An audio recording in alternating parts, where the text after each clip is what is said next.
the revolutionary ankle lock system, an integrated brace built into the boots, delivering unrivaled support, protecting ligaments from twists, tears, and trauma.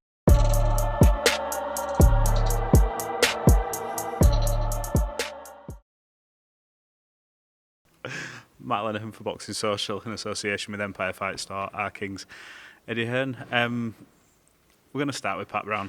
I mean, every time I've seen him, you just leave going, Jesus Christ, he's entertaining. Yeah. Tonight was a guy who was a former world champion, forget his age. I know people are talking about that, but that was a demolition job tonight. And he brought the crowd alive in his first stint over it. He's so exciting to watch. I mean, Lou de Cuba Senior, who's been around boxing for 40, 50 years, sort of come up and went, who is that kid? He's like a young Rocky Marciano. And I was like, I'm nicking that. He's a Manchester Rocky Marciano. But he's so exciting to watch. He's so heavy-handed. He's also got a granite chin, which is a really big problem for people. But he's also got an excellent boxing IQ, great pedigree, Olympian. I think Pat Brown is just, I mean, he's an animal, an absolute animal. And I'm so excited about his future. I really am. Because not just because of how good he is, but how exciting he is to watch and how much entertainment he's going to give British fight fans over the next decade. He's 25 years old.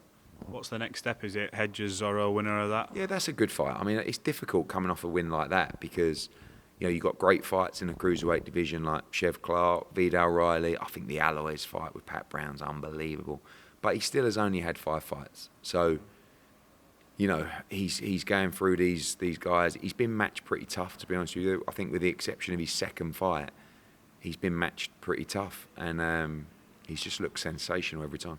Obviously, he's come over here, and this is his first stint in America. But surely, like a place like Vegas is like built for him, bring a bit of a following over. And early on, I'm sure he'll do obviously numbers, but you know that's the place there on New York. This was pretty late notice, and you know there was a few Patrick the Bomber shouts in there tonight. But he's got a huge following back home in Sale, and you know we're going to build that in Manchester. And I think the country will start really getting behind Pat Brown because they like to see excitement, and there's a guy that I think can really rule the cruiserweight division.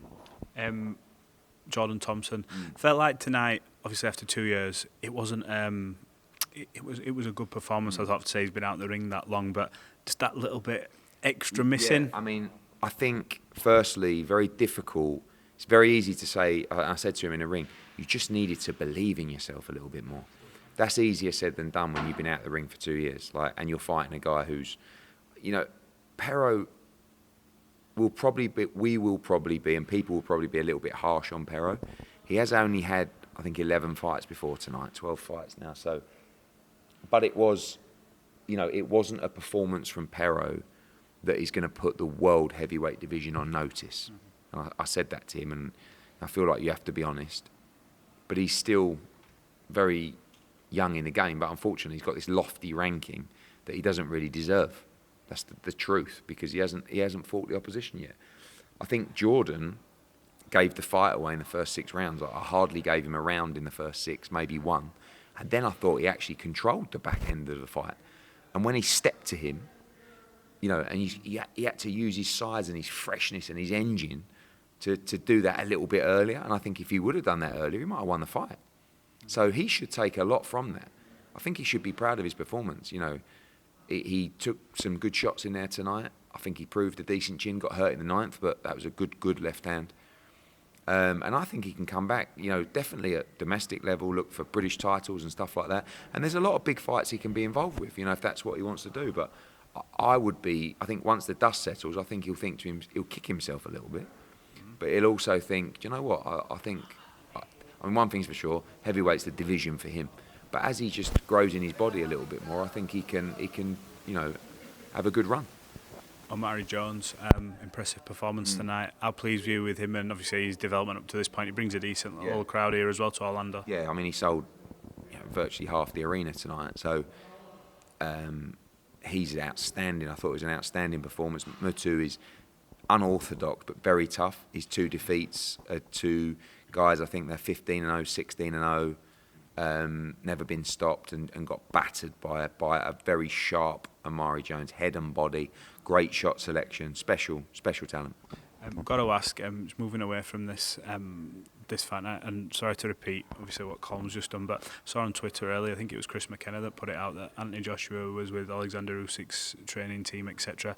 Can you confirm it? Is he changing trainer again? What's the situation? I think, like always, AJ always likes to take information and try new things. And a lot of the time that he spends away from actual fight camp is in those new environments. So nothing decided or confirmed. He will do that as always.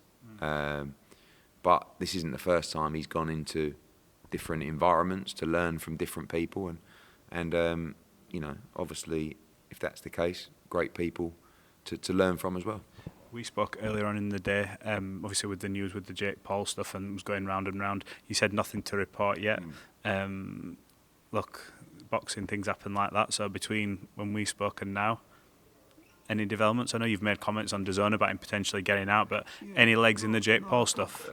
There's been a phone call or two. I mean, there's a lot that would need to happen for that fight to happen. You know, it's a massive fight. Of course, from AJ's point of view, if the opportunity was right, which it's a fight obviously he would take. We're exclusive to DAZN. AJ's exclusive to DAZN. There's a lot of things that would have to happen, but there's no. You know, someone said, "Has there been a contract?" No, there's just been a conversation. So we'll see where that goes. You know, if AJ's going to have a run out, Jake Paul would be, you know, a run out, and if they're mad enough to do it, good luck to them. Is that your preferred option before the end of the year if he is to get out? Well, I mean, if he was going to have a run out,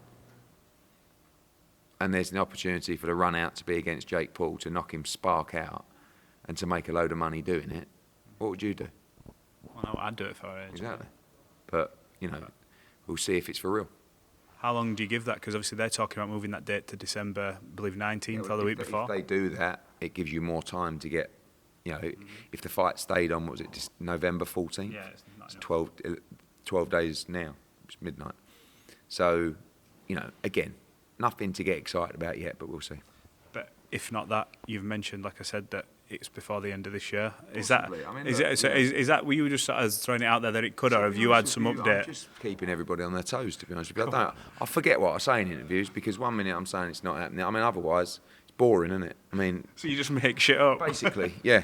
Basically, Mannix just put me on the spot. He's like, "In your opinion, will AJ fight this year?" I was like, "Shall I say yes or no?" Fuck it, I'll say yes. Yes.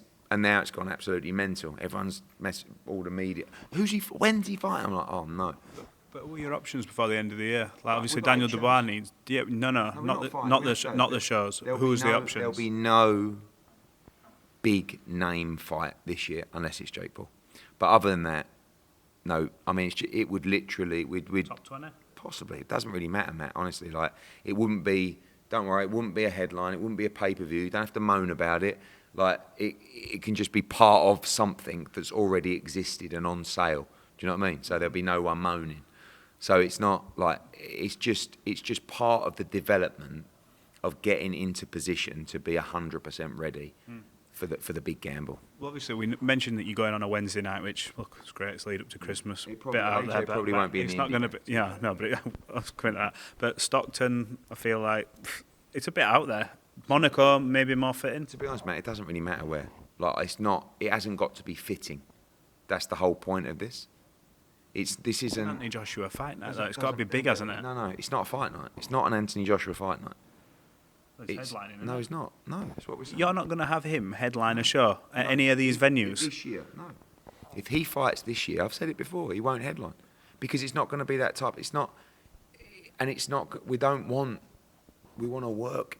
We want to work almost in silence and improve and get into the mode of being 100% ready. This is about a bit of development and a bit of activity. It's not about anything commercial. It's not about the money. It's not. It's just about, okay, if we're working on things, sometimes when you've been out of the ring for so long, and you're working on things, maybe you've got other people in different camps you're working with, you don't want to go back to an arena in front of 80,000 people in a really tough fight and know that you've got to get it right after being out of the ring for 16 months. On another level, it's like Jordan Thompson. You can't really go in there after 2 and expect everything to be 100% perfect. It's impossible. So this would give us, this is for us. This is for AJ. It's not for you. It's not for the fans. Now, if he goes on one of those cards, congratulations, because you got a free Anthony Joshua fight for your ticket. But it's not about that. This is for Anthony. And we are adamant that what we do now in this final chapter is 100% right for Anthony, and that's it. And we will do whatever's right.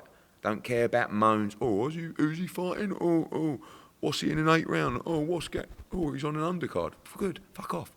We're going to do what we're going to do, and we're going to get him in absolute prime condition for the big one. And that's all that matters. As in Tyson or world champion? Tyson Fury. Do you think he will become world champion again, or does it matter now? Does it matter that, or is it the Tyson fight? He wants to, but there's 2 things he wants. He wants to fight Tyson Fury. He wants to become world champion. Things have got to fall into line in this political game for you to get that opportunity.